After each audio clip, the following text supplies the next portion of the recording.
راستہ ایک ہی ہے اللہ تک جانے کا اور جنت کو پانے کا اور دنیا کو جنت بنانے کا، محمد الرسول اللہ، جناب رسول پاک صلی اللہ علیہ وسلم کی مبارک زندگی کو اپنا لینا۔ یہ واحد نبی ہے جن کی زندگی کی ہر شے محفوظ ہے، کوئی نبی ایسا نہیں جس کا کچھ محفوظ ہو۔ یہ واحد نبی ہیں جن کی ہر شے محفوظ ہے۔ اگر ہمیں اپنے نبی کی بکریوں کا نام نہ آتا ہو تو کوئی فرق ہے شریعت؟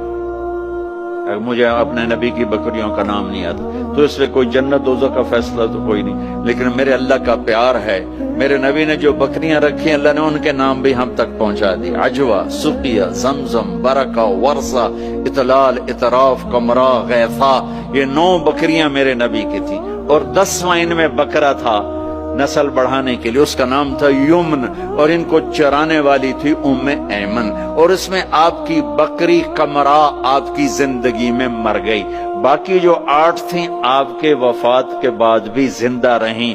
میرے اللہ نے اپنے حبیب کو اس طرح ہم تک پہنچایا۔ میرے نبی کے 4 اونٹنیاں تھی، عزبہ، جدعا، شہبہ، عزبہ۔ میرے نبی کے 2 اونٹ تھے، عسکر اور ثعلب۔ 2 گدھے تھے،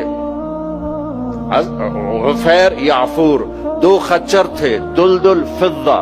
گھوڑے زیادہ تھے اور خوبصورت تھے۔ میرے نبی پیدل چلے، میرے نبی گدھے پر چڑھے، میرے نبی خچر پر چلے، میرے نبی اونٹ پہ چڑھے، میرے نبی عالی شان گھوڑوں پہ چڑھے، اپنی امت کو سب کو راستہ دے دیا۔ مالدار اچھی گاڑی لینا چاہے تو لے لے، متوسط درمیانی مڈل مین اپنی مڈل والی گاڑی لینا چاہے تو لے لے، پیدل چلنا چاہے تو چلے، اور کھوتے پہ چلنا ہے تو جیسے سائیکل پہ چلنا ہے۔ تو میرے نبی نے امت کے ہر طبقے کو راستہ دیا، ہر طبقے کو راستہ دیا۔ میرے نبی کے گھوڑے سجل، سقب، سبح، مرتجل، مرتجز، لزاز، تراز، لحیف، یعصوب، یعبوب، یہ میرے نبی کے گھوڑوں کے نام ہیں۔ جس اللہ نے ہمیں اس کے گھوڑوں کے نام بھی پہنچائے ہوں، ان کی زندگی نہیں پہنچائی؟ ہاتھ جوڑتا ہوں، اپنے نبی کی زندگی پڑھو، اپنے نبی کی زندگی پڑھو۔